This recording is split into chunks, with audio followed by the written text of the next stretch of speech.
आज आपण बनवणार आहोत आळूची वडी। जिरे, कोथिंबीर, लसूण, हिरवी मिरची, थोडासा आल्याचा तुकडा,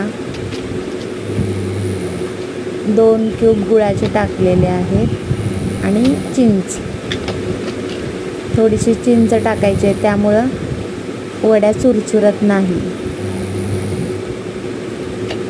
आणि ते मिक्सरला लावून घ्यायचं आहे।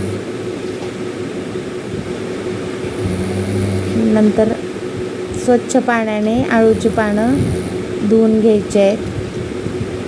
त्या पाण्यामध्ये थोडं मीठ टाकायचं, म्हणजे ते पानं एकदम स्वच्छ धुतली जातात। मग हवं तेवढं बेसन पीठ घेऊन त्यामध्ये ते मिक्सरमध्ये भांड्यात आहे ते वाटण टाकून घ्यायचं। त्यात थोडीशी हळद, ओवा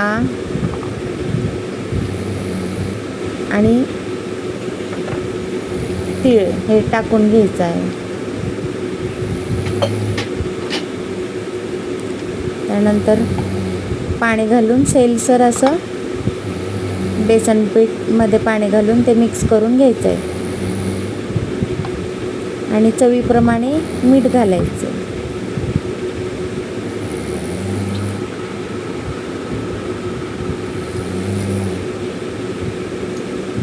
त्यानंतर चाळणीला तेल लावून घ्यायचं आणि गरम पातेलं मध्ये पाणी वाफवायला ठेवून द्यायचं।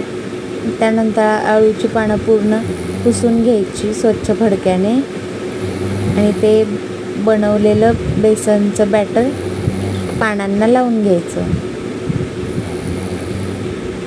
एकावर एक असे 2-3 पानं लावून घ्यायचे, त्यामुळं छान अशा आपल्या लेयर पडतात।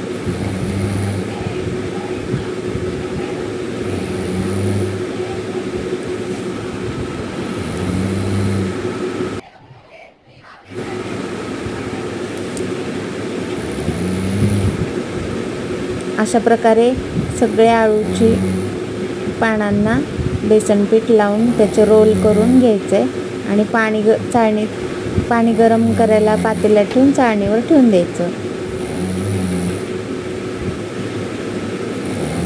अशा प्रकारे ते वाफवून घ्यायचं आहे 20 मिनिटं। 20 मिनिटानंतर ते चांगलं वाफवल्यानंतर थंड होऊ द्यायचं आणि त्याच्या वड्या पाडून घ्यायच्या आणि तेलामध्ये फ्राय करायच्या।